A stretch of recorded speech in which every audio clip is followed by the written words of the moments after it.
저희가 뭐 잘해서 이렇게 뭐 지지율이 크게 올라간 게 아니라 퇴행적인 뭐 이런 말씀들을 많이 하시다 보니까 그분이 많이 떨어진 거지. 수고 많으십니다. 수고 많으십니다. 부족한 점을 고쳐 정권 교체를 바라는 국민의 열망에 누가 되지 않도록 하겠습니다. 저부터 바꾸겠습니다.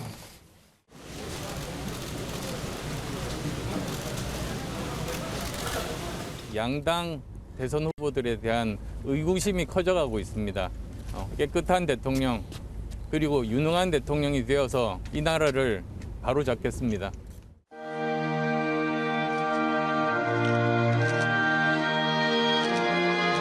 역대급 비호감 대선이라고 결코 좌절하지 마십시오. 기득권 정치 진절머리 난다고 물러서지 마십시오.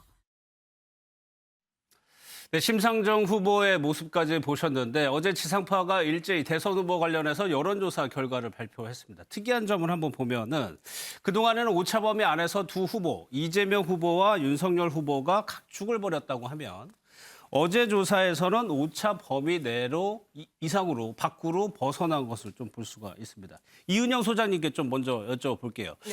최근에 여론조사 흐름을 보면은 이재명 후보하고 윤석열 후보하고 격차가 더 벌어지고 있는 것 같거든요. 네, 그렇습니다. 그 12월 말에서 신년 조사까지 총 한 20개 정도의 조사가 나왔는데요. 네. 거기서 윤석열 후보가 앞선 거는 하나 정도였고 전부 다 지금 이재명 후보가 앞선 결과로 나왔고 특히 이제 방송 3사 조사 같은 경우에는 이재명 후보가 오차 범위 밖으로 앞서는 결과가 다 나왔습니다. 예. 그래서 이건 이제 뭘 의미하는 거냐면 어떤 대세론으로 들어가기 바로 직전에 그 여론이 좀 형성되고 있다. 특히 그 서울, 그다음에 20, 30대 중도층, 자영업층에서 지난주부터 이재명 후보의 지표들이 개선되는 결과들이 계속 나왔거든요. 예. 그래서 아직 뭐 시간은 많이 남아 있지만 현재 흐름이라면 이재명 후보가 이제 곧 40%를 돌파하면서 대세 상승의 흐름에 들어가는 목전에 있다 이렇게 볼 수 있겠습니다. 예, 아직까지 이재명 후보가 40%를 넘은 건 아니에요. 이제 이 소장님 말씀하신 것처럼 이 현상을 굳히느냐 마느냐 이게 이재명 후보에게는 관건일 것 같고 아직 대선이 2달이 넘게 남았기 때문에 저 흐름은 언제든지 또 바뀔 수 있는 상황이고요. 남 대변인께 한번 여쭤볼게요. 이재명 후보의 워딩에 따르면 최근에 지지율 내가 잘해서 한 건 아니다라는 말을 했어요. 이거 반사이익을 얻었다는 겁니까? 일단 흐름상 30%에서 지금 40%를 넘겨가는 그런 여론조사 흐름을 뭐 몇 군데 정도에서만 확인할 수 있지 않습니까? 그것을 보면 뭐 이재명 후보는 저희들이 늘 판단하고 있는 것이 따박따박 조금씩 상승 기류에 있다 이런 얘기를 하는데요. 지금 사실 아주 추락한 그 지지율은 윤석열 후보이다 보니까 그리고 좀 더 겸손한 태도로 그런 말씀을 하신 것 같습니다. 그럼에도 불구하고 상승 기류임에는 뭐 이론의 여지는 없을 것 같고요. 윤석열 후보의 지지율이 낙하한 모습을 저희가 그 원인을 보자면 사실은 지금 후보 간의 그 국민들이 판단할 수 있는 자질의 역량의 문제가 아주 크다. 저는 그렇게 생각하거든요. 가장 큰 리스크가 윤석열 후보다 이런 판단을 하는데요. 많은 국민들에게 본인이 후보로서 준비되지 않은 모습, 그것뿐만이 아니라 공정이라고 내걸었던 자신의 기치가 지금 부러진 화살이 된 것처럼 보이는 그런 모습들이 저는 저 지지율에 다 반영된 것이 아닌가 그런 생각이 듭니다. 우선 국민의힘 내부에서는 지난주에 그 김건희 씨 리스크를 다 해소했을 것이라고 판단한 것 같이 그 이후에 윤석열 후보가 아주 센 발언들로 그 질주하는 듯한 그런 모습을 보여주었거든요. 근데 사실상 그 모습이 저는 국민들한테 오히려 더 감점 요인이 됐고 믿을 수 있는 후보인가? 과연 대통령 후보로서 우리의 다음의 삶을 맡길 수 있나? 이런 의문점을 지금 제시하고 있다. 그것이 지금 지지율에 반영된 것이 아닌가? 그런 생각이 듭니다. 예, 요거 차 교수님께 좀 한번 여쭤볼게요. 김건희 씨가 직접 대국민 사과를 했고 그래서 일단락이 되는 줄 알았는데 오히려 김건희 씨 문제가 해결이 안 되고 말씀하신 것처럼 윤석열 후보의 언행이 좀 거칠어졌고 이런 것들이 주요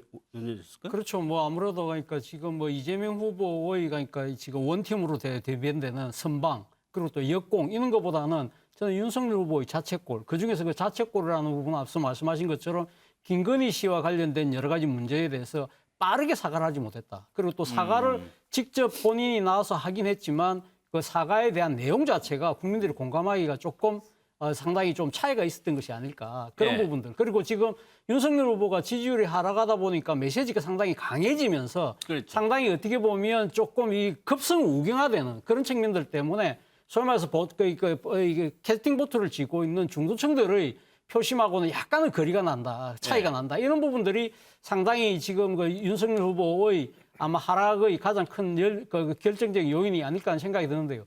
저는 지금 지금 70일도 채 안 남은 선거지만 사실은 우리가 3월 대선은 처음 하는 거거든요. 3월 대선이라는 부분과 관련해서 봤을 때는 저는 세 번의 중요한 고비가 있다고 봅니다. 첫 번째는 신년, 한 해의 시작이잖아요. 그럼 이 한 해의 시작에 나타나는 이 여론조사를 보고 사람들이 내가 한 해에 누구를 찍어야 되겠다는 생각 자체를 많이 이렇게 생각을 할 가능성이 영향을 높거든요. 받는다는 네, 말씀이시죠? 그렇죠. 그리고 두 번째가 지금 설날을 앞두고 전국의 민심이 한 번 섞일 때 이때 앉아 어떤 식으로 그러니까 여론을 앞서갈 것이냐. 그리고 마지막에 앉아서 본격적인 선거 운동, 공식 선거 운동이 들어갈 때 이 세 번인데 저는 일단 이번 첫 번째는 윤석열 후보가 놓쳤잖아요.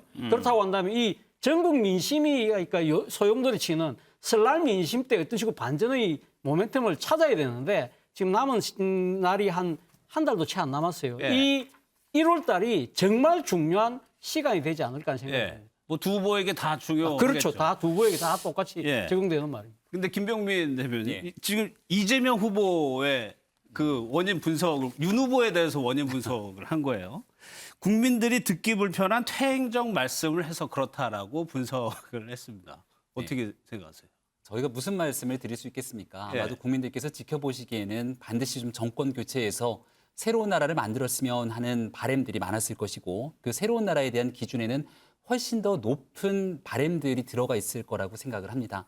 왜냐하면 문재인 정부에서 실망했던 많은 국민들께서 이재명 후보의 이 성남시장 시절 대장동에서 드러났던 많은 일들 때문에 가지고 있었던 정권 교체의 바람들이 훨씬 높아졌고 그렇기 때문에 윤석열 후보가 훨씬 더 강하게 단결하고 국민들이 원하는 나라를 만들어줬으면 하는 기대감들이 상당히 높았을 거라 봅니다. 예. 하지만 애석하게도 지난 한 달여 기간 동안 국민들께서 바라고 있는 새로운 나라에 대한 기준점만큼 저희가 제대로 다가서지 못했던 것은 아닌가 뼈저리게 반성하고 또 여기에 대해서 바꿀 수 있는 부분들까지 고민하고 있는 상황에 이르렀다 생각을 하고요. 하지만 정치는 생물이라고 하지 않습니까? 앞으로 한 2달여 정도 남아있는 기간 동안에도 많은 국민들의 마음들은 또 언제든지 새로운 나라를 위해서 가장 열심히 노력하는 후보에게 열려 있을 거라고 생각합니다. 남은 2달여 기간 동안 국민들 보시기에 부족함이 없도록 최선을 다해 노력하려고 선대위 전체가 다 심기일전하고 있습니다. 김병민 교수님이 대변인 되시더니 원론적인 화법을 구사하신 직접적으로 제가 한번 여쭤볼게요. 네. 윤석열 후보가 최근 지지율 하락은 복합적인 원인이라고 했습니다. 예. 어떤 걸 얘기하는 거예요? 2016년도 총선을 기억하시는 국민들께서는 아마도 총선 이전에 보였던 내부의 갈등의 요소에서 과연 국정을 이끌어갈 의지가 있겠는가 이런 비판적 목소리들을 많이 주셨지 않았을까. 다 역사적인 경험치를 통해서 알고 있다고 생각합니다. 뭐 많은 요인들이 있겠습니다만은 제 주변에 있는 많은 분들께서 수시로 전화도 주고 메시지를 주시면서 하는 말씀은 당내에서의 시끄러운 문제들을 일단은 잘 끌고 나가는 것이 중요하지 않겠는가. 이것이 정권 교체를 향한 의지 또 그만큼의 절박함들을 얘기하는 것이 아닐까 생각되는데요. 이런 측면에서 저희가 국민들 보시기에 다소 부족한 모습들이 있지 않았을까 생각하고요. 또 정책 공약적 측면들에서 보다 새로운 나라를 만들기 위해서 더 적극적인 메시지를 내야 되는데 여러 가지 좀 부족했던 면들이 있었던 것 같습니다. 이제 신년을 맞아서 국민들께 정말 제대로 할 수 있는 많은 노력들을 다져가기 위해서 지금 준비를 하고 있기 때문에 적어도 2022년 신년부터는 달라진 국민의힘 선대위의 모습을 보여드릴 수 있을 거라 생각합니다. 김병민 대변인께서 내부 문제, 주변에서 그런 얘기를 많이 한다라고 언급을 해주셨는데 이 문제 뒤에서 저희가 자세하게 얘기를 해보고요. 최근 지지율과 관련해서 두 당의 대표들은 어떻게 보고 있는지도 저희가 영상으로 준비했습니다. 한번 보도록 하겠습니다. 요즘 마음은 조금 편해지셨죠? 지지율이 완전히 역전이 됐습니다. 제가 D-311일 때 당대표에 취임했습니다. 오늘이 69일이니까 그때 정권 교체 여론과 정권 재창출 여론의 차이가 18%에서 20% 차이였어요. 근데 지금 같아졌습니다. 어떤 조사에서는 뒤집어졌어요. 뒤집어지기도 하고.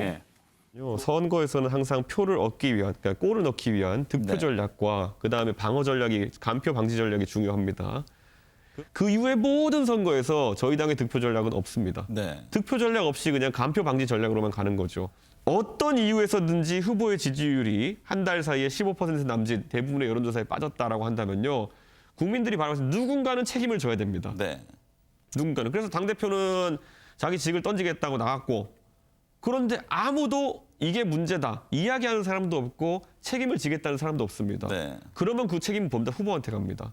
지금 그게 우리 후보가 겪고 있는 상황이거든요.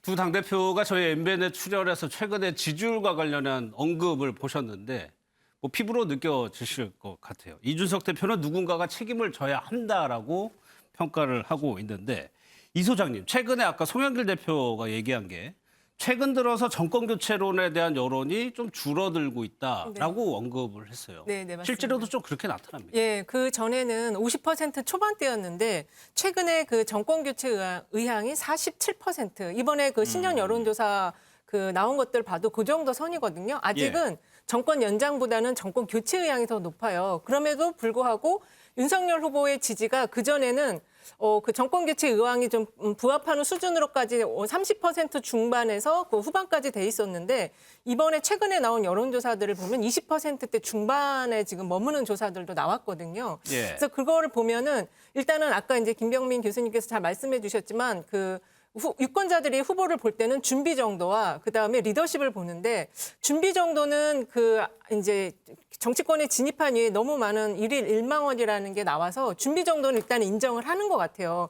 그 대신 리더십이라도 잘 발휘를 해라 그랬는데, 지금 이 선대위 갈등 문제가 2개월이 지나고 있는데도 아직 해결이 안 되고 있거든요. 그래서 아마 그런 부분이 윤석열 후보의 지지율을 이렇게 급락 직전으로 만들어 놓은 결과가 아닌가 그렇게 보여집니다. 공통적으로 이제 원인 분석을 하시는 것 같은데, 정혁진 변호사님, 그래서 이준석 대표가 오늘 오전에 저희 방송에 출연해서 한 얘기가 지금의 사태에 대해서 선대위에서 누군가가 책임을 져야 한다라고 얘기를 했어요.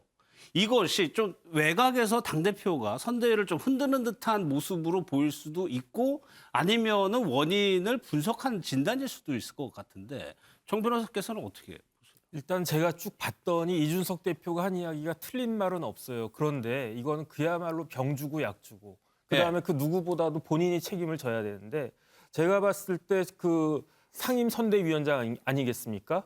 그런데 그 국민의힘 그 정관을 갖다 보면은 당대표는 그게 당연직이에요. 근데 그 선대위원장직을 내려놓겠다라고 하면 논리적으로 따지면 이준석 대표가 자기의 대표직도 내려놔야 되거든요. 그러니까 반만 내려놓고 마치 자기가 책임을 진 것 같이 이야기하는 것은 조금 맞지는 않는 것 같다, 그런 생각이 들고, 그다음에 이제 주변에서 저한테 하는 이야기가 결국은 모든 책임은 후보한테 가는 거 아니겠습니까? 그런데 후보가 두 가지가 부족하대요. C하고 A하고. C는 뭐냐면 컨텐츠고 A는 뭐냐면 애티튜드거든요. 그런데 어떤 컨텐츠가 부족하냐 제가 물어봤더니 뭐 유튜브에 나왔단 말이에요. 비교했는데 거기서 차이가 나더라. 그런데 더 중요한 건 뭐냐면은 태도가 그 다른 걸 다 떠나가지고 토론을 안 하겠다라고 하는데 그 이유를 저도 납득을 못 하겠고, 그다음 두 번째는 다른 여러 가지 뭐 심한 말을 했지만 다른 이야기보다도 가짠타란 이야기를 했단 말이에요. 그런데 많은 사람들이 어떻게 생각을 하냐면 그 가짠타란 이야기를 윤석열 후보는 분명히 이재명 후보한테 했지만 마치 그 이야기가 나한테 들리는 것 같다, 그 이야기들을 상당히 많이 하더라고요. 그래서 이렇게 사소해 보이는 그 워딩에서 사실 중도 그 민심들이 상당히 빠져나가는 것이 아닌가, 저는 그렇게 분석이 됩니다. 김병민 대변인, 실제로 선대위에서도 최근에 좀 여론조사가 떨어지고 있는 부분에 대해서도 심각하게 받아들이고 있어요. 뭔가 바꿔야 된다는 얘기는 계속하고 있습니까? 네, 변화에 대해서는 당연히 국민들 눈높이에 맞춰서 많은 것들을 바꿔나가야 된다는 그 기본적인 기류들은 모두가 공감을 하고 있습니다. 어제 선대위에서 이제 신년 인사회를 가지면서 아마 영상을 통해서 보셨겠습니다마는 윤석열 후보가 신발을 벗고 국민께 큰 절을 드리면서 드렸던 메시지 중은 가장 낮은 자세에서 정말 뿌리부터 변화할 수 있는 그 의지의 표현들을 다졌다고 생각을 합니다. 과거에 한 광고에 보면 이런 멘트의 광고가 있었는데요. 좋아하는 일을 해주기보다는 싫어하는 일을 하지 않을 때 신뢰를 얻을 수 있다라고 하는 광고 멘트가 있습니다. 지금 사실 국민의힘 선대위에 가장 필요한 것 중에 하나가 국민들께서 정말 이 부분만큼은 하지 않았으면 좋겠다라고 하는 내용들이 이곳저곳에 있을 텐데 그런 것들을 저희가 다 담아내지 못했던 것은 아닐까 반성도 하고 있고요. 예. 말씀드렸던 것처럼 이렇게 싫어하는 부분들을 하나씩 고쳐나가면서 조금 전에 정혁진 변호사님 또 얘기 주셨던 내용들도 많은 국민들의 목소리라고 생각합니다. 예. 남은 기간 동안 하루에 하나씩 많은 내용들을 바꿔나갈 수 있을 거라 생각하고 예. 그러면 국민들께서도 윤석열 후보에 대해서 좀 잘했으면 좋겠다라고 하는 마음들을 담고 있는 것이지 윤석열 후보에 대해서 그 믿음들을 저버리진 않은 상태라고 저는 믿고 있거든요. 충분하게 국민들 보시기에 그래 진짜 잘하고 있다. 박수치고 응원할 수 있을 정도로 최선을 다해서 쇄신하려고 노력하고 있습니다. 예, 어제 윤석열 후보가 구두까지 벗고 큰절을 하는 모습을 보였죠. 이것이 김병민 대변인은 이제 새로운 출발을 하는 가장 낮은 자세에 출발하겠다는 의미라고 해석을 하셨습니다. 근데 남영희 대변인, 지금 이재명 후보 선대위에서는 아까 이제 이 소장님께서 말씀하셨던데 40%로 올라가서 대세를 굳히는 전략을 이제부터 들어가는 건가요? 어떻게 보고 계세요? 저는 그것이 따로 어떤 전략이 있다라고 생각하지는 않습니다. 예. 지금까지 해왔던 정책 행보를 계속 이재명 후보는 해 나갈 것인데 그것이 사실은 뭐 비호감 대선이다 뭐 이런 프레임 속에서 양비론을 통한 뭐 네거티브가 굉장히 심각했지 않습니까? 그런 점에서 이재명 후보의 장점인 그 정책 행보에 대한 부분이 부각되지 못했던 아쉬움이 있는데요. 예. 최근에 이런 상승 기류에는 어떻게 보면 이 보수 언론이 아닌 뭐 3프로 TV라든가 뭐 와이스프리츠나 뭐 이런 2030 세대가 많이 보는 그런 경제 주식 전문 채널 이런 부분에 이재명 후보가 특장점을 보이면서 그 2030 세대들에게 어떤 소구력이 있는 모습을 보여준 것이 있거든요. 예. 앞으로 이런 행보들을 계속하다 보면 유능한 경제 대통령이 누굴까 하는 그런 선택을 받게 되지 않을까 싶습니다. 그것이 결국은 지표상 40% 박스도 통과하게 될 것이고 결국은 중도 외연 확장에 큰 작용 역할을 할 수 있을 거라고 봅니다. 예, 이윤영 소장님, 최근에 이제 언론사에서 여론조사를 하는 항목 중에 추가된 것이 비호감 관련한 조사예요. 이거 늘 꼭 언론사에서 하는데 네. 여전히 줄지 않고 있다는 얘기는 이게 실제로 선거를 했을 때 부동층이나 중간에 계신 분들은 투표장에 안 갈 수도 있다라고 좀 해석을 할 수도 있는 거거든요. 이제 현재 그 투표율 조사를 보면은 그 81% 세계일보가 아레날과 27, 29일 날 한 조사를 보면은 81%까지 나와 있는데 예. 이제 그 연령별 차이가 좀 있어요. 그래서 지금 이번에 이제 비호감 대선이라고 하고 그리고 후보들에게서도 이제 개인적인 가족이나 아들이나 문제가 계속 나오다 보니까 그 유권자들이 후보를 선택하는 기준이 좀 달라졌습니다. 그래서 과거에는 도덕성이 굉장히 중요한 기준이었는데 이제는 도덕성보다는 능력이라든지 그다음에 내 삶에 무엇을 좀 개선해 줄 수 있는지 그거에 대한 거를 굉장히 중요하게 보고 있는 것으로 좀 나타나고 있고요. 그리고 지금 그 비호감 대선과 비호감 조사와 관련해서 그 이재명 후보가 최근에 좀 그 비호감이 조금 개선이 됐더라고요. 예. 그래서 아무래도 이제 그 이유는 그 정책 공약 부분을 계속 굉장히 많이 냈거든요. 그리고 이제 미디어 노출을 통한 그 유권자의 그 접촉이 많았기 때문에 예. 비호감도가 조금 일부 개선이 되었고 안철수 후보가 또 개선이 많이 됐어요. 비호감도가. 그리고 윤석열 후보는 좀 비호감도가 조금 더 개선이 지금 안 된 상황, 호감도가 조금 더 떨어진 상황이어서 예. 저런 현상이 이제 그 앞으로 이제 그 지지율에 반영되는 것에 있어서 좀 영향을 줄 걸로 보여집니다. 특히 이제 중도층. 그렇죠. 사실 원래 대선이라고 하면은 각 진영이 있고 가운데 있는 중도층, 부동층을 노리는 선거 전략이 주요했었는데 이런 흐름을 아직까지 모릅니다만 투표율을 예상할 수는 없겠지만 이런 흐름이라면 혹시 이게 중도층의 투표율이 떨어지는 거 아니냐? 저는 뭐 그럴 가능성이 상당히 높다고 봅니다. 예. 뭐 앞서 뭐 말씀하신 것처럼 그러니까 지금 이재명 후보나 안철수 후보 같은 경우는 호감도가 많이 개선되었다고 하지만 그럼에도 불구하고 많은 사람들이 역대급 비호감 대선이라는 부분에 대해서는 상당히 아마 다들 공감을 하실 거라는 생각이 드는데요. 저는 뭐 이러한 식의 그러니까 진행되는 것 자체가 어떻게 보면 한국 정치의 또 다른 하나의 그러니까 아주 안 좋은 민낯을 드러내고 있는 것이 아닐까 하는 생각이 드는데 무엇보다도 지금 상당히 지금 여야 유력 후보들의 이 지금 의혹 자체가 상당히 어제 오늘 제기됐던 것이 아니잖아요. 그런데 이런 부분들에 대해서 자체 검증 자체가 제대로 안 됐다. 그리고 지금 여러 가지 뭐 검찰 수사나 뭐 공수 수사가 되고 있습니다만 이 실체가 제대로 드러나고 있지 않지만 어쨌든 국민들이 봤을 때는 국민의 눈높이하고 맞지 않다. 그리고 또 하나는 정치의 극단화로 인해서 그러니까 진영 간 대립과 갈등이 점점 커지고 있다는 겁니다. 그러다 보니까 이 소위 말하는 소셜 미디어 시대에 자기 편 이야기만 듣고 싶어하는 자기 그러니까 편향, 확정 편향이 심해지면서 자신들의 자기가 지지하는 후보의 허물은 잘 안 보는 거죠. 쉽게 말하면 내 눈의 덜 보는 보지 않고, 그러니까 남의 눈의 그러니까 티끌을 지금 계속적으로 지져가는 그러한 상황인데 정말 우려되는 부분은 저는 그런 생각이 듭니다. 왜 그럼 이런 현상이 벌어지느냐?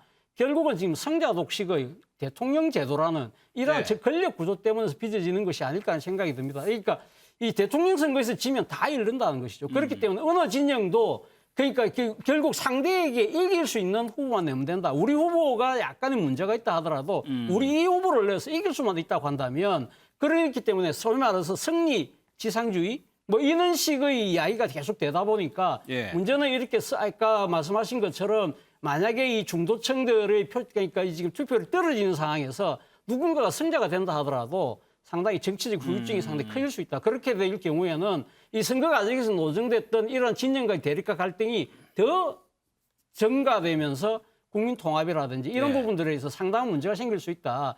그래서 저는 뭐 더 나아가서는 아마 이번 대선이 끝나고 나면 권력구조 개편에 대한 상당한 아마 국민적 요구가 생길 가능성도 저는 배제할 수 없다는 생각이 듭니다.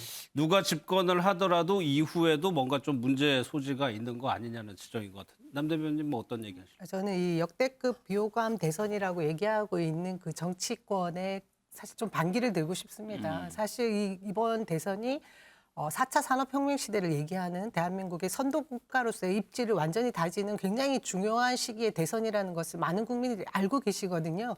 그럼에도 불구하고 보수 언론들 그리고 제가 볼 때는 야권의 지지층들을 향한 그런 말을 제가 볼 때 서동요처럼 하고 있다라는 생각이 듭니다. 그러니까 중도층의 그 어떤 그러니까 정치 혐오를 일으켜서 투표를 떨어뜨리려는 일종의 전략 같기는 한데요. 실제 지금 저희가 얘기하고 있는 2030의 세대들은 이른바 1인 미디어를 다 가지고 있지 않습니까?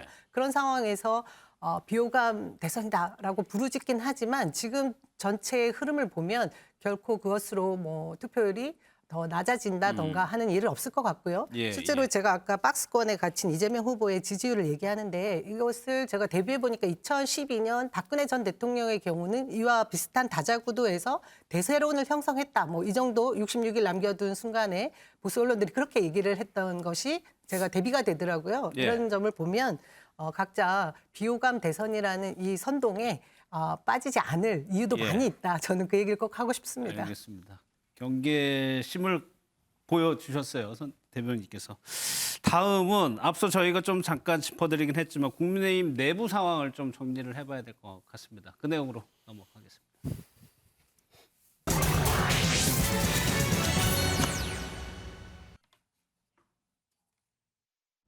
아니 뭐 김종인 위원장 말씀 다 하지 않았어요? 나 전혀 안 말씀도 안 해요. 그럼 저도 아무 말은 안 해야죠. 이 대표님께서 역할을 잘 하실 거라고 그렇게 얘기하셨는데. 뭐 전 입장 변화가 이거 특기할 만한 입장 변화는 없고 뭐 제가 봤을 때는 김종인 위원장과 뭐 상황 공유 정도 하고 그 정도였습니다. 특기할 만한 입장 변화는 없어요. 누가 만나실 생각은 없습니다.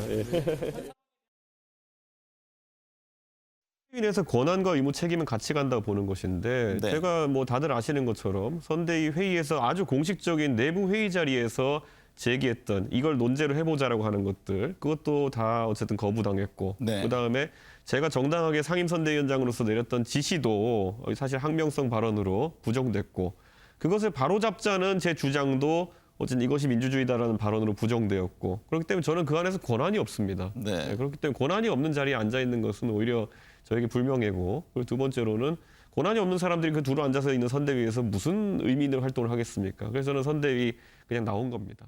뭐 저는 전혀 합류할 생각이 없고 제가 자꾸 뭐 제가 무슨 조건을 내세우고 이 조건이 완결되면 복귀할 수 있다 이렇게 말하는 것처럼 보도되는 바가 있는데 저는 그런 조건도 전혀 없습니다.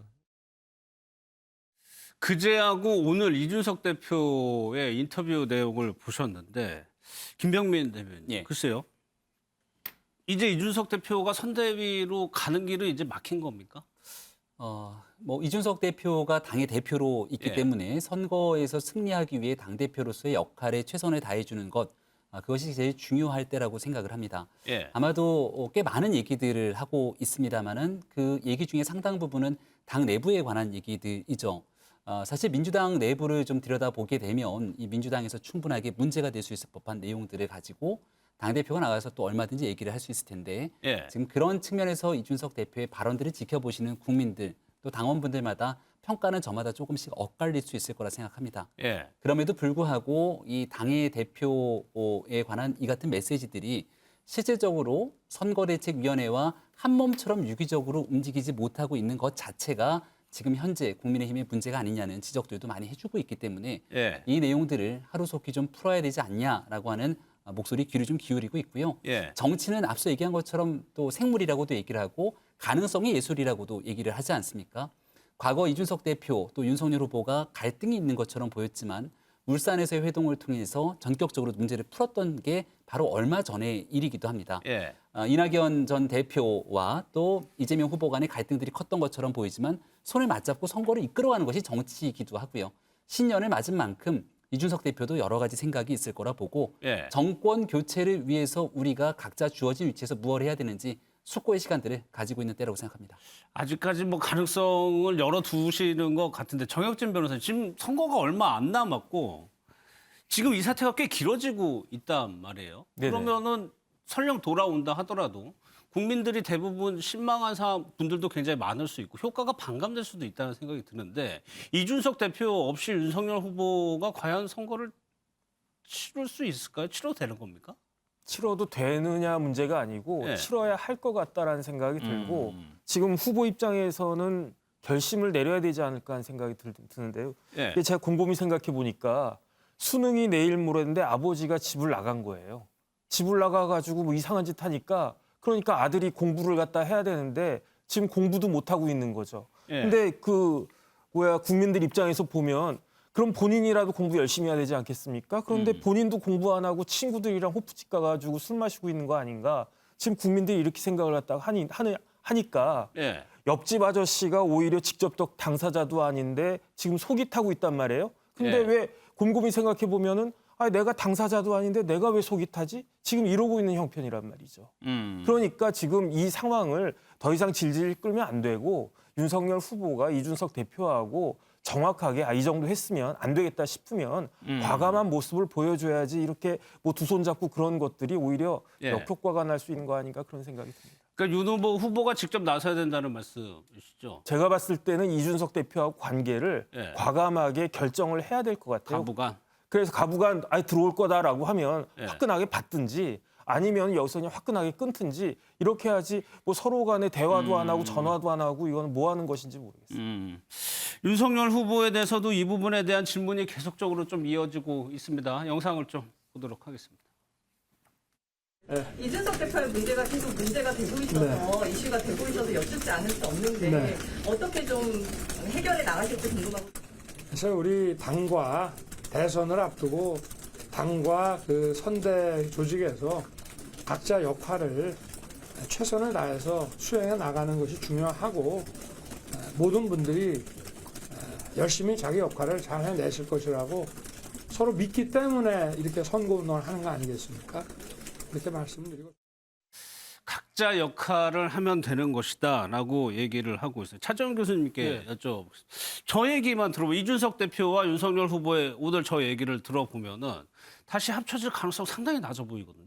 그래가지고 선거 이길 수 있을까요? 저는 뭐 상당히 좀 어렵지 않을까 생각이 드는데 사실 이 윤석 대표가 지금 제1야당의 당대표가 됐을 때 많은 사람들이 영선 대표다.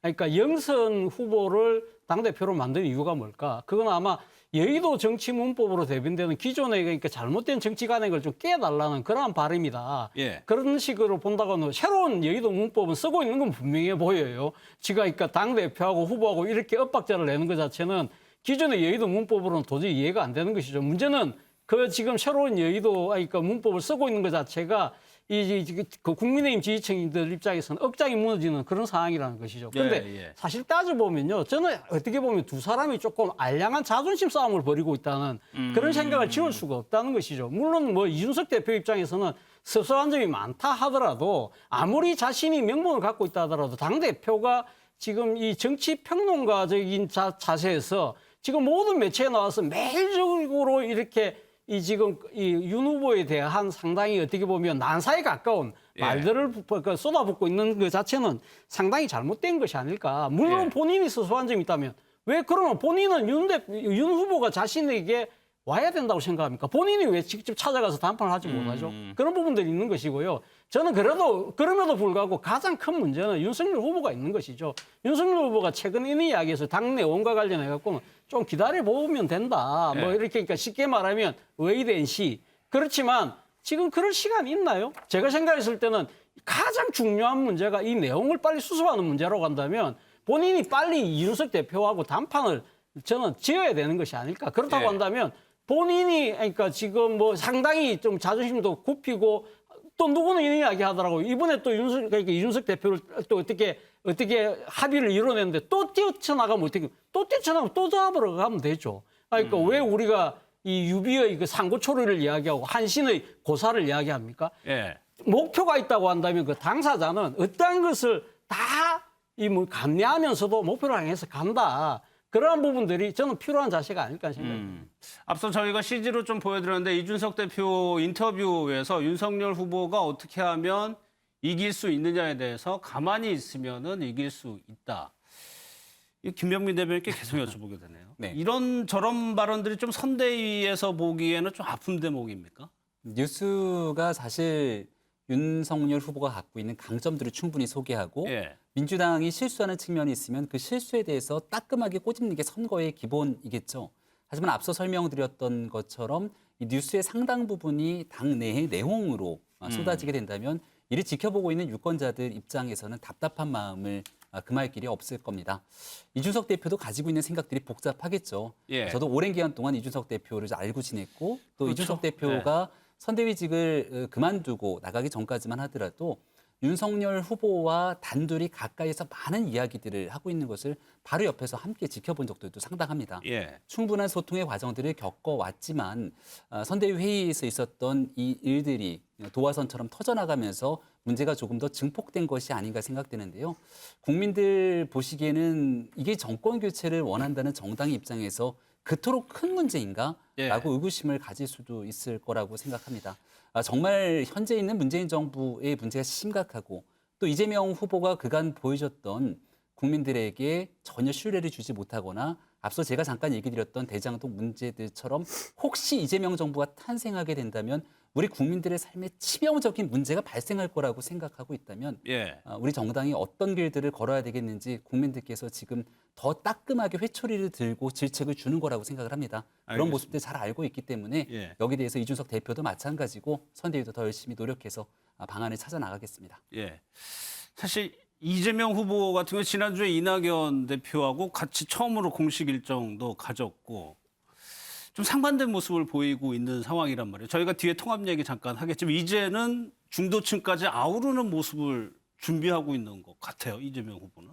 저도 지금 민주당에서 정당 생활을 꽤 오래 했거든요. 이번 대선처럼 이렇게 모두가 혼연일체가 되고 모두 일사불란하게 자기의 역할을 다하는 경우도 굉장히 드물었다는 생각이 들거든요. 그래요? 사실상 개파 간 싸움도 굉장히 치열했던 것이 이전에 그 민주당의 모습도 많이 있었습니다. 그 가운데는 송영길 대표가 말실수가 있다라는 얘기는 듣긴 하지만 이재명 후보와 정말 열심히 이 대선을 승리하기 위해서 애를 쓰고 있는 부분이 있습니다. 그에 반해서 지금 이준석 대표는 두 번째 가출을 했지 않습니까?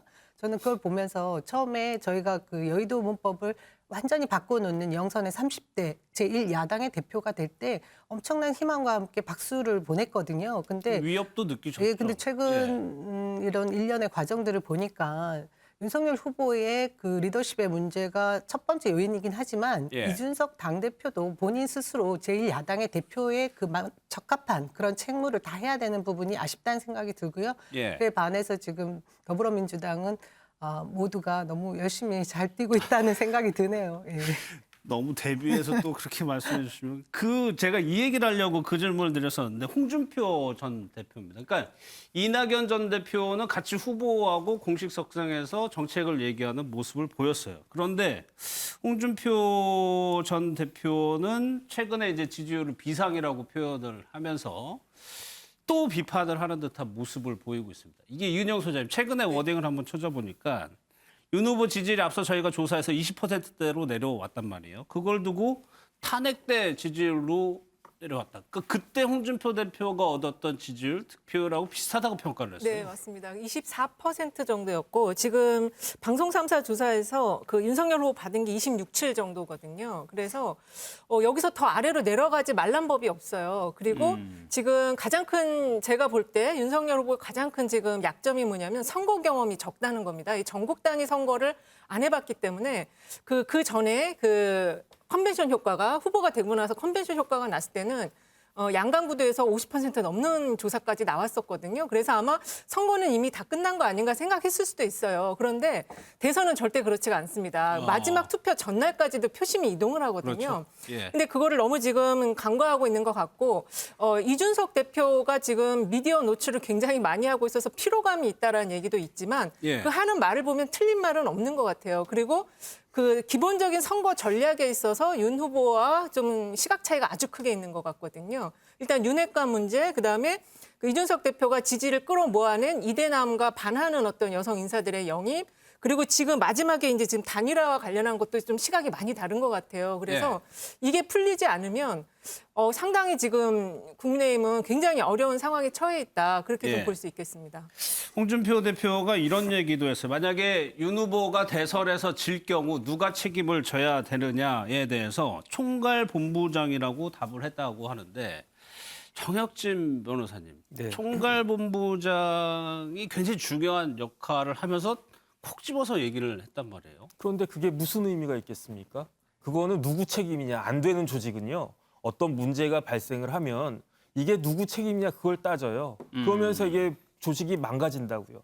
되는 조직은 어떤 조직이냐면 어떤 문제가 생기면 이거를 어떻게 해결해야 될 것이냐 거기에 그 집중을 해야지. 그런데 홍준표 후보는 홍준표 전 대표죠. 뭐 전 후보이기도 하지만 그런데 미리 질 것까지 생각을 해놓은 다음에 그렇게 되면 누구 책임이냐.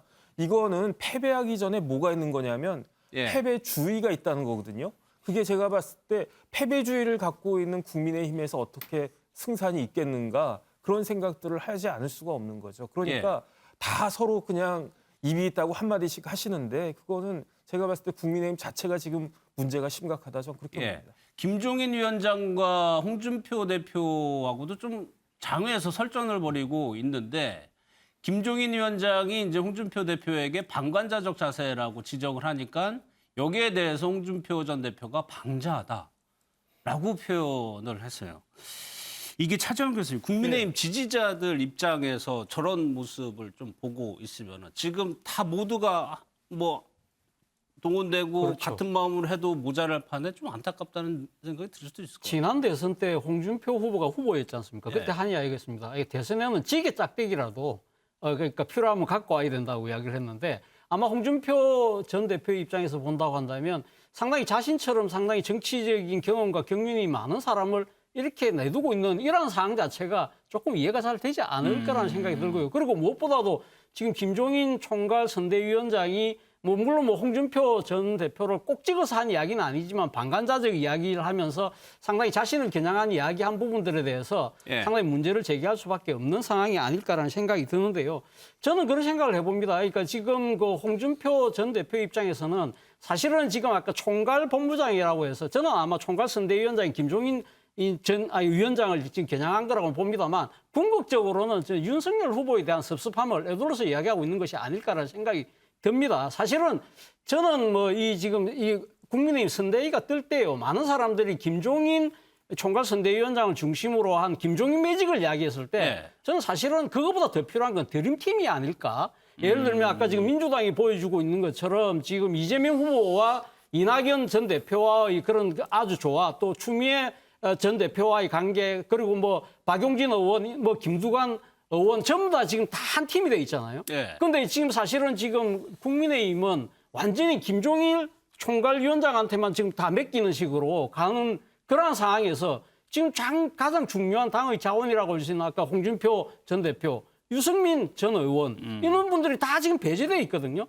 왜 이런 식으로 운영을 할까? 이런 부분들은 제가 생각했을 때는 윤석열 후보가 아무래도 같이 경쟁했던 사람들과 그런 좀 껄끄러운 정치적 감정을 아직 해소하지 못했다. 그러나 중요한 것은 승리라고 한다면 예. 무조건 본인이 직접 찾아뵙고 같이 이렇게 한 팀으로 만들어 나가는 모습을 보여줘야 되고 설사 그것이 안 된다고 하더라도 지지하는 입장 그리고 중도 입장에서 봤을 때는 저런 식의 포용적 리더십을 갖고 있구나 하는 생각을 가지게 만들 수 있는 것이거든요. 그런 부분들이 상당히 아쉽게 보이네요. 예. 그래서 김종인 위원장이 등판을 했을 때 상당한 기대감을 모았었죠. 그 리더십을 김종인 위원장이 발휘할 수 있지 않을까라고 기대를 한 측면도 있었던 것 같아요. 일단 김종인 위원장의 영상을 좀 보도록 하겠습니다. 최근에 나타난 현상을 볼 것 같으면 저는 선대위를 책임지는 사람으로서 매우 위기적인 느낌을 가지고 있습니다. 이걸 우리가 잘 극복을 해서 1월 한 달 동안에 우리 후보님을 잘 선도를 해서 1월 말에는 최소한도 우리가 지금에 겪고 있는 이러한 현상을 극복했다는 것을 느꼈을 적에 3월 9일 선거를 우리의 승리로 가져올 수 있다고 생각합니다.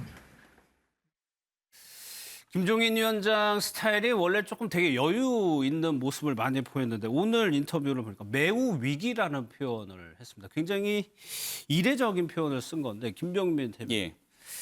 글쎄요. 김종인 위원장이 매우 위기라면서 1월을 강조를 했습니다. 네.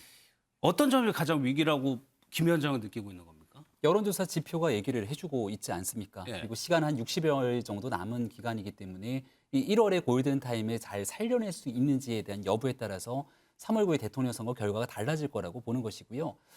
위기지만 얼마든지 노력함에 따라서 변화할 수 있다는 희망도 함께 내포하고 있습니다. 예. 가장 대표적인 케이스 또 가장 대표적인 경험 중에 하나가 바로 지난해 있었던 4.7 보궐선거라고 볼 수 있을 텐데요. 4.7 보궐선거가 있기 한 2달 정도 전에 있는 구정 때의 민심을 지켜보게 되면 이 당에서 서울시장 선거를 과연 이겨낼 수 있겠는가? 바깥에는 안철수 후보가 선전을 하고 있었고 당내에서는 마땅하게 보이지 않는 인물란 속에서 이 4.7 보궐선거 사실상 어렵다는 분위기가 내부에서도 팽배해 있었습니다. 예. 하지만 결과적으로 할 수 있다는 믿음을 갖고 모두가 함께 뭉쳤고 최종적인 단일화를 성사시킴에 따라서 4.7 보궐선거의 결과는 역대로 찾아볼 수 없는 서울시 25개 자치구 전구를 다 승리하게 되는 기적적인 결과를 가져오게 됐죠. 예. 그만큼 국민이 갖고 있는 민심이 무섭고 그 민심을 얼만큼 잘 따라가는지에 따라서 결국 최종적인 선거의 결과는 바뀔 거라고 생각합니다. 예. 지금 김종인 위원장의 발언 속에서 보고 있는 내용들 또 오늘도 취재 기자들을 만나서 비슷한 얘기를 했는데요. 가장 중요한 건 어디에 초점을 맞춰서 선거운동 캠페인을 펼치느냐인데 0점 조준이 중요한 것 같습니다.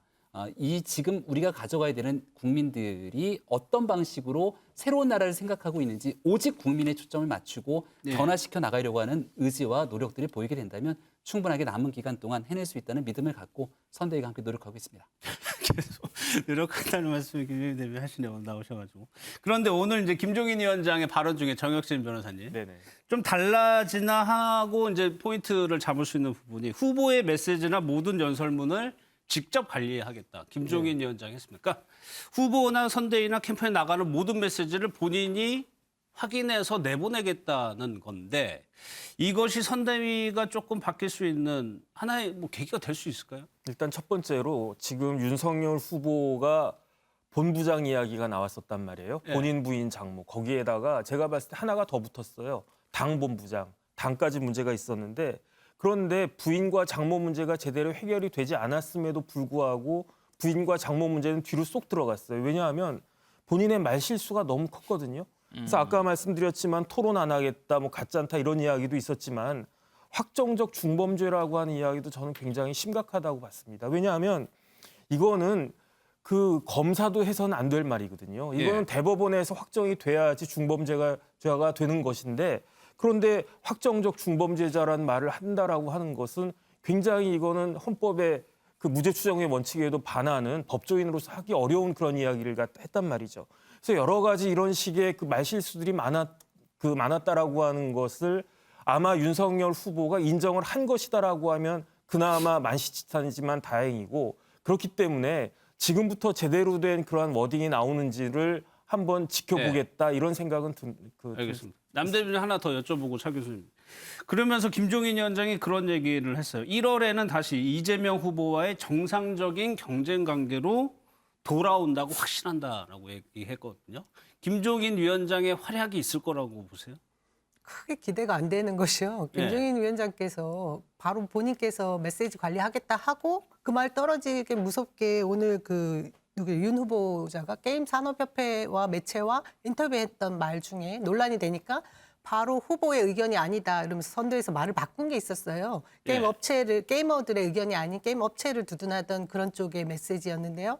이런 논란들을 보면 김종인 위원장께서 말씀은 하시되 이것이 그 선대위 내부의 그 그립감으로 작용하지는 않는 것 같은 것이 크게 달라지지 않을 것 같다. 저는 그런 생각이 들고 우리 당 얘기는 아니지만 그 문제의 지점을 들여다보면 제가 볼 때 지금 대선보다 이후에 있을 당권에 대한 그 자리 다툼이 굉장히 큰 것이 아닌가 그런 생각이 듭니다. 그래서 윤핵관이라고 하는 이른바 그분들을 이준석 대표는 제외시키고 새로운 선대위를 구성해야 된다라는 주장을 끊임없이 하고 있지 않습니까?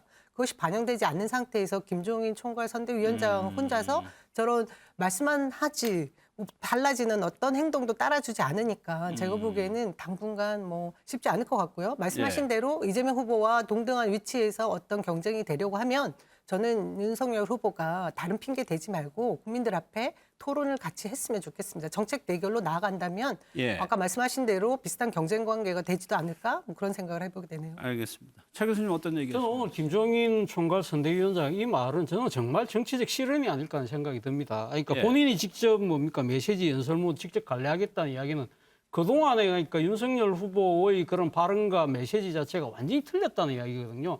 그럼부터 이전부터는 가면 후보는 입 닫고 내가 시킨 대로 하라는 것처럼 들린다는 거죠. 말 그대로 후보를 정치적 검치 산자처럼 만드는 것처럼 들리잖아요.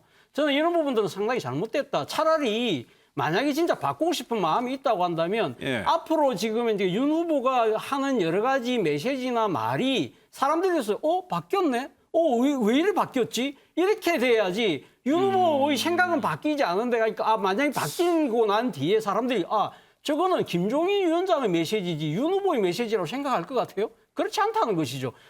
진짜 윤 후보의 본질이 바뀌어야 되는데 그러니까 김종인 매직에 의해서 약간 외형만 바뀐 거 아닐까라는 착각을 오해를 불러일으킬 소지가 있다는 것이고 그리고 또 하나는 오늘 이 발언이 과연 윤 후보하고 합의가 된 걸까요? 만약에 합의가 되지 않은 상태에서 이야기를 했는데 안 바뀌었을 경우에는 더 큰 또 내용을 자초할 수 있다. 이런 측면에서 본다고 한다면 저는 김종인 이 총괄 선대위원장이 좀 말보다는 실천을 먼저 앞세운 필요가 있지 않았을까 하는 생각이 드네요. 아니 근데 저 얘기는 선대위에서 어느 정도 합의가 돼서 나온 발언 아닌가요? 여러 우려에 대한 표현들을 해주셨다고 생각을 하고요. 사실 메시지, 연설문에 대해서는 선대위 내에서도 여러 의견과 경로들을 다 취합해서 최종적인 후보의 검토안들을 거치고 후보의 육성과 또 후보의 글로서 국민들에게 전달되는 과정을 거치지 않겠습니까? 그동안은 이제 김종인 총괄 선대위원장이 바라보는 또 지점들이 있었을 것이고 그동안 선거대책위원회 경선 때부터 열심히 활동했던 참모들의 메시지들의 다양한 경로들이 있었을 겁니다. 그래서 제가 아까 0점 조준을 얘기했던 것은 어디에 초점을 맞추고 메시지와 연설 그리고 일정까지 하나의 같은 결로 국민들께 전달돼야 되는지에 대한 중요성들을 설명하게 된 것이죠. 물론 차지원 교수님께서 말씀 주셨던 우려가 있습니다마는 당연히 최종적인 의사결정과 국민께 직접 전달하는 내용들은 모든 마지막 게이트키퍼로서 후보의 직접적인 의사결정이 중요합니다. 하지만 참모들이 의견을 올리는 그 수많은 과정 속에서 이제는 보다 더 많은 중도층 그리고 과거에 있었던 전통적인 당원이라든지 보수층에 국한되는 것들을 훨씬 더 넓혀나가기 위한 노력들을 김종인 위원장이 해나가겠다는 의지의 표현을 아마 저렇게 얘기를 한 것으로 알고 있습니다. 앞으로 또 내일부터 한번 또 봐야 되겠네요. 저 발언에 대해서. 저희가 앞서 여론조사 전해드리면서 안철수 후보의 얘기는 뺐죠. 이 내용 때문에 그런데 다음 내용으로 넘어가도록 하겠습니다.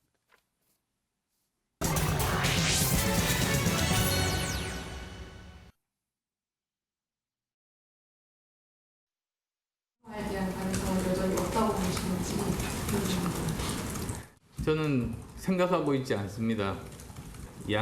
거대 양당 후보들에 대해서 도덕적인 문제라든지 그리고 가족에 대한 문제라든지 또 그분들의 국정 운영 능력, 자질에 대한 문제라든지 여러 가지 국민들의 의구심이 굉장히 많습니다.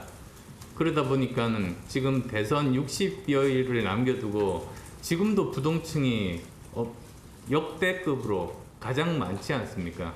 이런 분들을 대상으로 제가 도덕성이나 또는 능력 면에서 자격이 있는 사람이라는 것을 1월 한 달 내내 이제 말씀을 드리려고 합니다. 윤영석 소장님, 최근에 여론조사 흐름이 앞서 저희가 짚어드렸던 그 두 후보가의 격차가 벌어진 거 플러스 안철수 후보의 지지율이 오르고 있다는 거잖아요. 네, 그렇습니다. 지금 보시는 것처럼 안철수 후보가 아레날 조사에서 세계일보 아레날 조사에서 예. 그 10.3% 그러니까 두 자릿수에 진입하는 조사 결과를 보여줬고요. 이거는 안철수 후보가 최근에 본인이 갖고 있던 지지율에서 한 2배 이상 지금 높아진 걸로 볼 수가 있겠습니다. 지금 저렇게 안철수 후보 지지가 높아진 배경에는 윤석열 후보의 지지율 하락이 좀 관련되어 있는 것으로 보여지고요. 윤석열 후보 지지 하락된 것이 일부가 지금 안철수 후보에게 가 있는 상황인 것 같고 예. 그러다 보니까 지금 후보 교체에 관련한 여론조사가 있었는데요. 예. 후보 교체 의향이 국민의힘 지지층에서 거의 10명 중 7명이 후보를 교체하고 싶다라는 의견이 있었고 그래서 그 단일화를 할 경우에 안철수 후보와 윤석열 후보 누굴 지지하겠냐 했을 때는 안철수 후보가 21.4까지 나오는 그런 결과가 나왔습니다. 아직은 그 두 자리 숫자이긴 하지만 그 전체 판세에 영향을 미칠 수 있는 정도는 아니라고 보여지지만 예. 저 숫자가 조금 더 올라간다면 한 13에서 5까지 올라간다면 국민의힘 지지층 안에서 조금 더 다른 생각을 할 수도 있지 않을까 이렇게 좀 보여집니다. 예. 그리고 저 지지율이 이제 윤석열 후보 측에서 일정 부분 좀 빠져나간 것 같아요. 네. 그러다 보니까 정혁진 변호사님. 네네. 뭐 거의 모든 대선에서 늘 뭐 단골 메뉴긴 합니다만 이제 단일화 얘기가 좀 더 설득력 있게 또 중요하게 이슈로 다뤄지는 것 같단 말이에요. 제가 봤을 때 안철수 후보의 지지율 더 올라갈 거예요. 왜냐하면 아까 이야기했지만 윤석열 후보는 본부장이라고 그러지 않았습니까? 이재명 후보는 본부자라고 그러더라고요. 본인 부인 자식. 그렇기 때문에 지금 그쪽으로 그다음에 아까 그 이준석 대표가 스스로 밝혔지만은 지지율이 최근에 급격하게 윤석열 후보 지지율이 한 15%가 빠졌는데 제가 곰곰이 그냥 생각을 해보니까 7, 8%는 기권이나 판단 유보한 쪽인 것 같고 한 5, 6% 정도는 안철수 후보한테 갔단 말이죠. 네. 그런데 안철수 후보 지난번에 작은 부분일 수도 있겠지만은 그 딸 관련해가지고 그 따님이 미국에서 뭐 연구했다 그런 부분들도 있었고 그다음 무엇보다도 최근에 지난번에 이재명 그 윤석열 후보가 나갔던 그 유튜브에 안철수 후보도 나갔는데 제가 봤더니 거기서 상당히 공감을 얻을 만한 그런 컨텐츠가 있는 것이 아닌가 그런 생각이 들어서 윤석열 후보에 대한 그 실망이 커질수록 안철수 후보에 대한 지지율이 올라가고 그게 어느 정도 단일화 압력으로 충분히 작용할 가능성이 있지 않나 하는 생각이 저는 듭니다. 지금 역대 대선 한번 보면 지금 대선이 2달 조금 넘게 남았는데 시간이 촉박하다는 좀 느낌도 들고 만약 가능성이 있다고 보세요? 저는 뭐 일종의 양자구도 싸움에서 그러니까 만약에 5% 이내의 박빙의 승부가 만약에 진행된다고 한다면 상당히 그러니까 지금 뒤지는 쪽에서는 아마 단일화하려고 하는 의지가 상당히 커질 수밖에 없다. 그리고 특히 지금 우리가 앞서 이야기했던 것처럼 윤석열 후보가 전반적으로 지금 빠지는 상황이라고 한다면 아마 정권 교체를 지지하는 보수 유권자층에서 아마 단일화 요구가 상당히 커지지 않을까 하는 생각이 들어요. 그렇다고 한다면 안철수 지금 국민의당 후보 입장에서는 상당히 이 상황에서는 자기는 당연히 끝까지 간다, 마이웨이 하겠다고 이야기를 하겠죠. 그러나 본인 입장에서 조금 더 그러니까 10%를 넘어서서 15% 정도 올라가서 소위 말하는 상강구도로 올랐을 경우에는 상당히 자기는 아마 단일화해서도 이길 수 있다는 생각도 아마 가질 거예요. 왜냐하면 상강 정도로 올랐을 경우에는 소위 말하는 사표 방지 심리가 사라질 수 있다는 거죠. 안철수를 찍어도 만약 정권 교체가 될 수 있다는 생각이 만약에 퍼지게 될 경우에는 본인이 충분히 이길 수 있다고 생각을 할 것 같아요. 그런데 제가 생각했을 때는 그럴 가능성은 사실 적지 않을까. 그렇다고 한다면 결국은 지금 키는 저는 윤석열 후보가 지고 있는데 저는 윤석열 후보 입장에서는 1997년도에 DJ가 그러니까 당시 김종필, JP하고 DJP 단일화했던 장면을 저는 상당히 타산지석으로 삼을 필요가 있다. 그때 당시 아마 JP가 아마 5% 내외 정도의 지지율을 갖고 있었는데 선거 시작하기 전에 사실 먼저 국민들한테 다 합의한 걸 보여주면서 정권의 절반을 주겠다고 이야기했잖아요. 그것이 단순하게 정치 공학이 아니라 그때 많은 사람들이 생각했을 때는 이거는 진짜 DJ가 진짜 정권 교체를 하려는 절박성이 있다. 그리고 또 하나는 이 지금 DJ가 갖고 있었던 용공 자격 이런 부분들을 보수 본색인 JP를 안아서 뭔가 희석시키겠다는 그러니까 안정감을 요구하는 보수 측면에 어필하는 측면. 그리고 특히 이 JP하고 손을 잡음으로써 소위 말해 정치 보복에 대한 우려를 희석시켰다. 그래서 국민의 공감을 이뤄낸 거거든요. 그렇다고 한다면 윤석열 후보가 만약에 한다고 한다면 정치 공학이 아니라 국민을 설득할 수 있는 공감들을 어떻게 만드느냐가 저는 중요하다는 생각이 듭니다. 예. 그런데 어떻게 보면 안철수 후보와 얘기가 여당에서도 나오고 있습니다. 접점이 많다. 송영길 대표가 이런 얘기를 했었네요. 영상을 좀 한번 보도록 하겠습니다.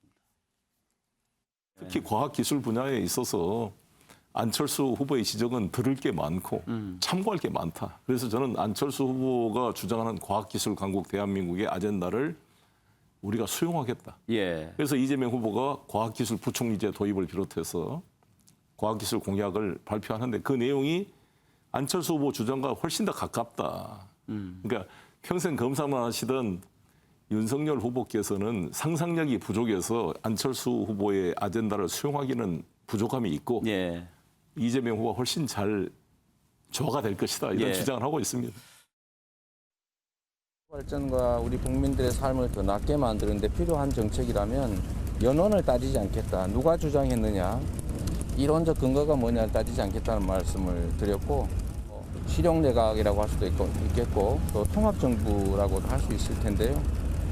구체적으로 어떤 세력과 무슨 연대를 하거나 이런 것까지는 생각해 보지 않았습니다. 구체적인 형태는 아니라고 남 대표님께 여쭤볼게요. 아니라고 했지만은 송영길 대표가 계속적으로 얘기를 하고 있는 건 어떤 의미입니까?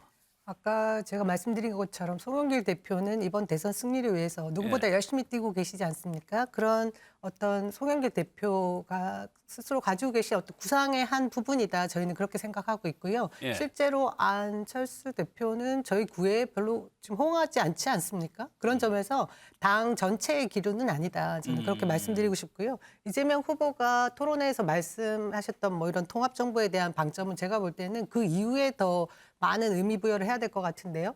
사실은 적재적소에 그런 인재들을 쓰겠다. 어떤 진영 논리를 따지지 않겠다. 이런 말씀의 그 연장선상에 있었거든요. 그러니까 지금 현재 더불어민주당은 열린민주당과 합당이 결정됐고 그리고 또 구민주계 인사들의 사면, 대사면이라고 해서 복당도 다 이루어내고 있는 상황에서 더 큰 더불어민주당이 되는 것이야 당연한 것이죠. 근데 그런 점에서 안철수 후보에 대한 같은 연대 이런 것은 제가 볼 때는 송영길 대표의 그냥 아이디어 정도다 그렇게 생각합니다. 당 전반적인 분위기는 아니라는 말씀이시죠. 후보도 그런 생각인 것 같고 결국에는 이제 국민의힘과의 접점이 많아 보이는데 김병민 대변인 오늘 이준석 대표가 이 부분에 대해서 이렇게 얘기를 했어요. 단일화한다고 해가지고 윤 후보한테 떠난 지지율 돌아오지 않는다라고 얘기를 했거든요. 단일화라는 게 정치 공학적으로 하는 것이 아니고 차 교수님 얘기한 것처럼 뭔가 국민들에게 주는 메시지가 있어야 효과를 발휘하는 거잖아요. 지난 4.7 보궐선거에서 안철수 후보와의 마음이 한껏 통한 단일화로 국민들께서 꽤 많은 지지들을 보내줬던 경험들이 있지 않습니까? 아마 이준석 대표의 안철수 대표를 향한 발언들과 과거에 있었던 정치적 인연들을 생각해 보게 되면 상당히 악연이었던 점을 고려를 좀 할 수밖에 없지 않는가 생각이 되고요. 결국 제일 중요한 것은 누군가 특정 정치인의 생각과 행동보다는 정권 교체를 원하는 국민들께서 어떤 판단을 하시는가가 제일 중요할 겁니다. 안철수 대표에게 모이고 있는 민심들을 조금 구체적으로 살펴보면 세대별로는 제 나이대와 비슷한 30대, 40대, 정치적 성향으로는 한 중도층에 계신 분들께서 특정 양당의 정치에 좀 실망하고 계신 많은 유권자분들이 안철수 대표에게 갖고 있는 기대감이 꽤 오래전부터 작게 혹은 또 많게 이렇게 유동적으로 나타나곤 합니다. 그래서 안철수 대표가 그동안 걸어왔던 행보들을 지켜보게 되면 정권 교체라고 하는 기본적인 상수를 바탕으로 움직이고 있거든요. 여기에 안철수 대표와 또 정권 교체를 함께 꿈꾸는 국민의힘이 어떤 그림들을 함께 보여지는지 여부에 따라서 앞으로의 대선 국면들도 함께 달라질 수 있다고 생각합니다. 모든 가능성들을 함께 열어놓고 또 움직이고 있기 때문에 그동안 정권 교체를 위해서 안철수 후보가 충분하게 냈던 메시지 그리고 국민의힘이 냈던 메시지들의 교집합을 생각해 보게 된다면 결국 대장동의 강을 건너서 정권 교체를 이뤄낼 수 있는 그림들이 어떤 퍼즐이 조합될지는 국민 여러분들이 충분한 의견들을 더 주실 거라고 봅니다. 예. 방금 제가 말씀드렸던 이준석 대표의 발언 그리고 윤석열 후보의 단일화 관련한 얘기 한번 들어보도록 하겠습니다. 안철수 후보의 지지층이 일치적으로 2030에서 확장되는 것처럼 보이는 것은 2030에 우리 후보에 대한 불만이 있는 겁니다. 우리 후보가 일시적으로 안 좋아져가지고 안철수 후보에게 간 지지율이 그럼 안철수, 윤석열 단일화를 해서 만약 우리 후보가 된다면은 그럼 다시 윤석열에게 오겠습니까? 윤석열이 싫어져가지고 간 사람들인데 그렇기 때문에 저는 단일화해도 그건 합쳐질 수 없는 지지율이 될 가능성이 높다. 그렇기 때문에 단일화하는 것보다 우리 후보가 그 2030 세대의 불만 지점을 찾아내고 다시 그 지지층을 확보하려는 노력이 중요하다. 이렇게 보는 것이고 단일화 없이도 우리 후보가 다시 한번 세대 포이론이나 세대 결합론을 위해서 정확하게 전술을 구사하면은 지지층 흡수할 수 있습니다. 다시. 우리 안 후보님도 우리 한국 정치에서 참 한국 정치 발전에 역할을 많이 해오셨고 정말 상당히 비중 있는 정치인으로서 대선 출마를 하셨는데 자꾸 이렇게 단일화 얘기를 이렇게 하는 것이 그게 정치 도의에 맞는 건지 다만 저나 우리 안 후보님이나 이 정권을 교체해야 된다는 그 열망은 마찬가지로 우리 안 후보님도 강하다고 생각을 합니다. 그래서 어쨌든 그런 큰 차원에서 저도 한번 소통을 좀 할 생각을 가지고 있는데요. 보신 것처럼 대외적으로는 다 거부하고 있는데 물밑에서 당내에서는 또 여러 가지 얘기들이 나오고 있는 것 같고 정혁진 변호사님 시기 한번 볼게요. 사실 단일화라는 게 윤 후보 입장에서의 전제 조건은 안 후보의 지지율 없어도 내가 당선될 수 있다라고는 필요가 없을 테고 그런데 지금 저희가 앞서 봤듯이 지지율이 지금 떨어지고 있는 상황이기 때문에 1월 중에 지지율 여론조사가 단일화 논의를 촉발시키는 계기가 될까요? 뭐가 될까요? 일단 저는 어떤 생각이 드냐면 송영길 대표도 그렇고 이준석 대표도 그렇고 전제가 안철수 후보와의 단일화라고 하는 것은 안철수 후보가 자기 당으로 들어와가지고 후보를 사퇴하고 뭐 과학기술 부총리를 하든 뭘 하든 그런 정도로 이야기를 한단 말이에요. 그런데 저는 단일화라고 하는 것은 진짜 진검승부. 그러니까 안철수 후보가 여당으로 갈 가능성은 제로라고 보고요. 왜냐하면 그거는 이재명 후보 대신 나를 그 후보로 세우라 이건 말이 안 되니까. 그런데 지금 안철수 후보 입장에서는 곰곰이 보니까 이거는 잘하면은 내가 진짜로 야당 단일 후보가 될 수도 있겠다라고 생각을 할 수 있을 것 같거든요. 그래서 정식으로 만약에 이제 그런 일들이 진짜 벌어지게 된다라고 하면 그다음 제가 아까 그 유튜브를 딱 봤더니 요즘 젊은 사람들은요. 굉장히 저희 때랑 틀리더라고요. 그 돈에 대해서 경제에 대해서 관심이 너무너무 많은데 많죠. 안철수 후보가 뭐라고 이야기했냐면 나 그 기업해가지고 돈 많이 벌었다. 그다음에 스타트업 미국 스타트업 기업에 투자해가지고 몇백억 벌었다. 이게 요번에 안랩에 반영이 될 것이다. 이런 이야기들을 하는데 제가 2030이라고 하더라도 저런 이야기가 귀에 쏙쏙 들어올 수 있겠다라는 생각이 들면서 아까 그 이야기했지만은 그 윤석열 후보는요. 선거 경험이 없는 게 아니라 월급만 받아보신 분이거든요. 자기가 다른 사람 선거 뭐 대선 같은 건 말할 것도 없고 선거라는 건 한 번도 해본 적도 없고 그다음에 다른 사람에게 월급을 갖다 줘본 적도 없고 계속 그 검사로서 월급만 받아가지고 그 온실 안에서만 쭉 커오신 그런 분이기 때문에 이런 분하고 그 안철수 그 후보가 뭐 여러 차례 뭐 이렇게 대선도 겪어보고 그런 분하고 이게 그렇게 하면은 흥행이 될 수 있지 않을까 생각이 들고 그게 흥행이 되면 옛날 그 노무현 그 정몽준 후보 그 단일화 때처럼 이변이 일어날 수도 있지 않을까 하는 저는 생각도 사실 듭니다. 알겠습니다. 대선의 또 하나의 변수가 글쎄요. 박근혜 전 대통령이 될 수 있을까요? 그 내용까지 한번 짚어보도록 하겠습니다.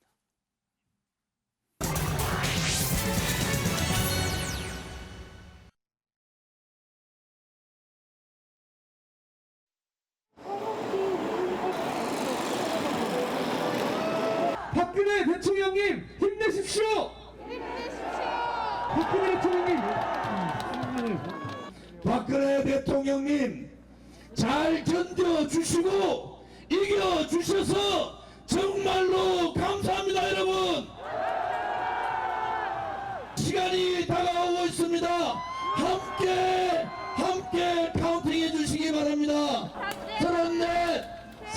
32, 31, 30. 박근혜!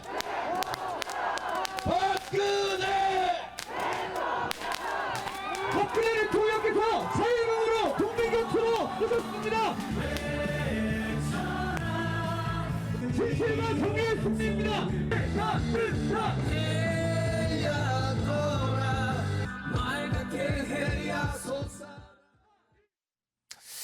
석방이 되고 아직까지 명확한 메시지는 나오지 않고 있죠. 그런데 나올 것이다라는 전망도 상당히 많습니다. 저는 사실 민주당에서 이 부분을 어떻게 보고 있는지가 궁금해요. 궁금하다는 지점은 선거에 유리하냐 불리하냐 어떻게 좀 판단하고 계세요? 저는 사실 이 박근혜 전 대통령의 사면이 예. 정치적 유불리로 따지기에는 굉장히 어려운 부분이 있다는 생각이 듭니다. 사실 처음에 문재인 대통령께서 사면을 하신 이후에 저는 그 촛불 정부를 세운 촛불 민심의 그 이반이 굉장히 클 거라고 생각을 했거든요. 근데 그럼에도 불구하고 지금 돌아가는 이 정치판의 그 분위기는 야권인 국민의힘에 더 부담이 크게 작용하고 있다라는 게 보여지거든요. 이런 점에서 이것이 정치적 유불리로 따질 문제는 아닌 것 같고요. 예. 우선 건강이 매우 좋지 않으시다고 하니 빨리 건강을 회복하시는 것이 급선무일 것 같고요. 예. 2월 정도에 회복하신 다음에 어떤 메시지를 내놓으신다고 하는데 이미 뭐 자서전이 출판됐고 예. 시중에 판매되고 있는 상황에서 그 내용들을 들여다보면 탄핵의 당사자들이 굉장히 부담스러울 수 있겠구나 이 생각이 들더라고요. 그러고 예. 보니 국민의힘에 있는 뭐 권성동 지금 사무총장이나 또 뭐 장제원 의원이나 뭐 이런 분들도 그 당시 탄핵이 기소되고 형 집행까지 됐던 부분에는 또 윤석열 지금 국민의힘 대선 주자가 있지 않습니까? 어떤 말씀을 뭐 하시더라 하더라도 그 정치적 파장, 여파는 국민의힘에 좀 더 작용하지 않을까 하는 그런 예측은 일단 합니다. 민주당 지지층에서는 큰 동요는 없다는 말씀이시죠? 저도 그 부분에 대해서 사실 조심스럽게 들여다봤는데 문재인 대통령께서 고뇌에 찬 결단을 하셨다라는 부분을 많이들 인정을 하고요. 이후에 그 민심을 들여다보니 한 70% 가까이가 박근혜 전 대통령에 대한 사면 결정을 예. 잘했다 이런 여론이 나오는 것을 보고 마음들이 사실 많이 누그린 측면이 있죠. 예.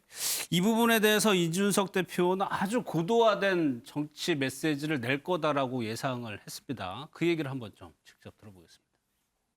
대통령은 어쨌든 정치적으로 굉장히 뭐랄까요? 단수가 높은 분이기 때문에 저는 교도의 정치화된 메시지를 내실 것이다 이렇게 판단하고 큰 어떤 득이나 큰 실이 날 메시지는 내지 않으실 것이다 이렇게 봅니다. 기본적으로 뭐 이런 부분에 대한 대처까지도 사실 당내에서는 이미 고민을 하고 있었던 사람들이 많습니다. 그런데 그 의견이 후보에게 투영되고 반영될지는 잘 모르겠습니다. 저는 저 뒷부분이 주의 깊게 들었는데 이미 당에서는 대처를 하고 있고 준비를 했는데 이 내용이 후보에게 전달된지 모르겠다라고 했거든요. 이미 전략에 섰다는 건 것 같아요. 이준석 대표 차원에서. 글쎄요. 박근혜 전 대통령이 어떤 메시지를 낼지는 사실 박근혜 전 대통령 본인 말고는 어느 누가 알 수 있겠습니까? 예.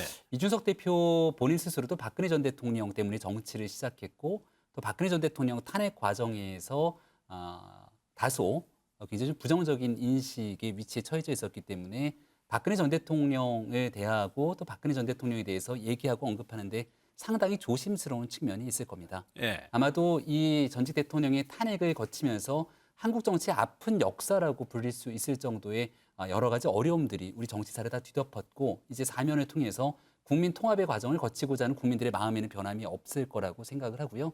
박근혜 전 대통령이 이제 건강을 쾌유하고 나오게 되면서 메시지를 던진다면 결국 본인이 가장 아끼고 생각했던 대한민국 또 국민에 대한 메시지를 낼 수밖에 없지 않겠습니까?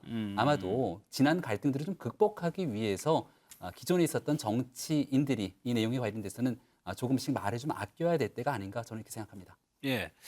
사실 뭐 이준석 대표도 표현을 했지만은 최 교수님 글쎄 박근혜 전 대통령에게 늘 따라다니는 표현이 선거의 여왕. 그렇죠.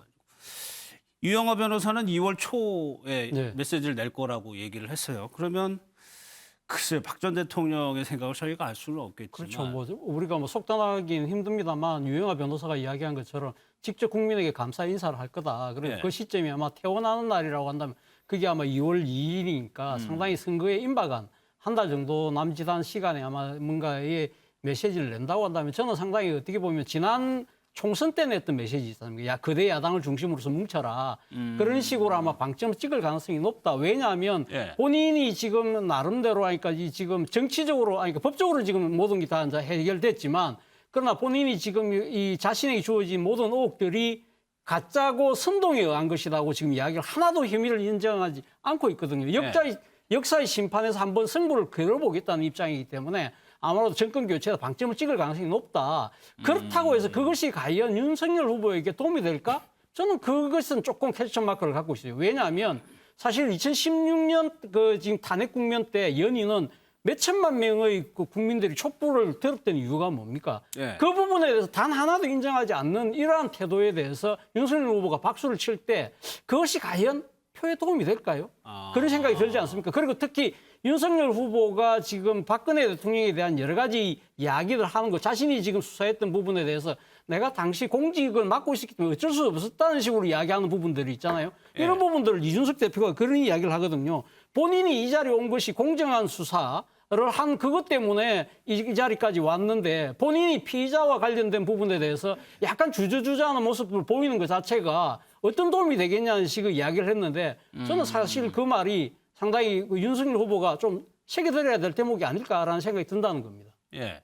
이은영 소장님, 글쎄요. 네. 이게 영향을 미쳐야 변수가 되는 건데 네. 이게 사실 진보층보다는 보수층에 더 영향을 미칠 것 같고 그것이 윤 후보에게 어떤 영향을 미칠 것이냐 좀 변수가 될 거라고 보세요. 네, 될 거로 보여지고요. 지금 KBS가 한국리서치에 의뢰해서 29일에서 30일을 조사한 내용을 보면 사면에 영향이 없을 거라는 게 54.0이긴 하지만 민주당이 유리하겠다 21.9, 국민의힘이 유리하겠다 16.입니다. 박근혜 전 대통령 같은 경우는 팬덤층을 가진 어떤 정치인이거든요. 과거에도 대전은요 4마디로 판세를 바꿨는데 아마 그 정도의 어떤 영향을 미치는 발언을 하기는 좀 쉽지 않겠지만 그 핵심 지지층, 특히 지금 윤석열 후보가 흔들리고 있는 영남과 고령자층에게는 충분히 결집시킬 수 있는 그 존재를 갖고 있다. 이렇게 말할 수 있겠습니다. 그런데 정영진 변호사님, 보수를 결집시키는 효과를 내는 메시지가 나온다 하더라도 그렇게 보면 또 중도나 외연 확장에는 또다시 걸림돌이 될 수도 있는 측면이 있거든요. 그런데 예컨대 지금 차 교수님 말씀하셨지만 그 뭐 5년쯤 전 되겠죠. 그때 촛불이 진짜로 그 온 우리나라를 다 뒤덮었었는데 예. 그런데 5년이 지났어요. 근데 박근혜 전 대통령 때 사람들이 뭐라고 이야기를 했냐면 헬조선이라는 이야기가 많았었어요. 그런데 5년 지금 지났을 때 지금은 뭐냐? 오히려 지금이 그때보다도 집값이 2배, 3배. 그 안철수 후보가 뭐라고 이야기하냐면요. 자기가 집값을 올리려고 아무리 노력을 했어도 자기가 본인이 대통령이 됐다라고 치고 예. 집값을 높이겠다라고 아무리 노력을 했어도 지금 가치는 못 높일 것 같다라고 이야기할 정도로 집값이 올라갔고 집 있는 사람들은 역대급 지금 재산세 냈거든요. 그다음 뭐 건강보험료 이것저것 많이 올랐고 그렇기 때문에 사실 오히려 지금 중도층에 있는 사람들이 옛날이 더 낫지 않느냐 지금 이런 이야기가 나오고 있기 때문에 그런 의미에서는 안타깝지만 그렇기 때문에 사실 지금 정권 교체 여론이 더 높은 거 아니겠습니까? 그런 의미에서는 박근혜 전 대통령이 무슨 이야기를 하느냐가 상당히 영향이 있을 수 있겠다라는 생각을 저는 합니다. 예. 선대위에서도 실질적으로 아무래도 국민의힘에 영향을 더 많이 미칠 테니까 좀 이렇게 미리 좀 물밑으로 좀 이렇게 알아보거나 그럴 가능성은 없나요? 앞서 말씀드렸던 것처럼 국민에 대한 메시지를 내지 않을까 또 생각을 하고 있고요. 그리고 제일 중요한 것은 조금 전에 정혁진 변호사님 말씀 주셨던 것처럼 촛불 정신을 기준으로 가졌던 그 높은 도덕적 기준에 대한 잣대, 그 내용들을 결국 차기 정부에 있는 대통령들에게도 또 문재인 정부에도 같은 잣대를 들이댈 수밖에 없게 될 텐데요. 이 대장동 사건의 진실을 비롯해서 이 내용이 어디로 국민들의 인식과 국민들의 감정으로 전이될지는 아직 아무도 모르는 상황입니다. 물론 국민의힘 입장에서도 관련된 메시지에 대해서 또 저희가 반성할 부분이 있거나 국민들께 더 나아갈 수 있는 부분들은 없는지 여러모로 생각하고 또 숙고하고 있습니다. 알겠습니다. 이제 여러 가지 변수들이 남아 있지만은 또 많이 있지도 않는 것 같습니다. 대선이 65일, 오늘로 65일 남았고 일단 여론조사 결과에서는 이재명 후보가 윤석열 후보를 오차범위 밖에서 앞서는 걸로 나타났습니다. 모두가요. 지금 민주당 선대위도 그렇고 국민의힘 선대위도 그렇고 1월 달이 가장 중요하다고 보는 것 같습니다. 안철수 후보도 1월 중에 본인이 인물이라는 걸 강조하겠다라고 얘기를 했습니다. 1월 중에 이 세 후보, 두 후보, 특히 이재명 후보, 윤석열 후보가 어떤 모습을 보여주냐에 따라서 마지막 대선까지 영향을 미칠 수 있을 것 같습니다.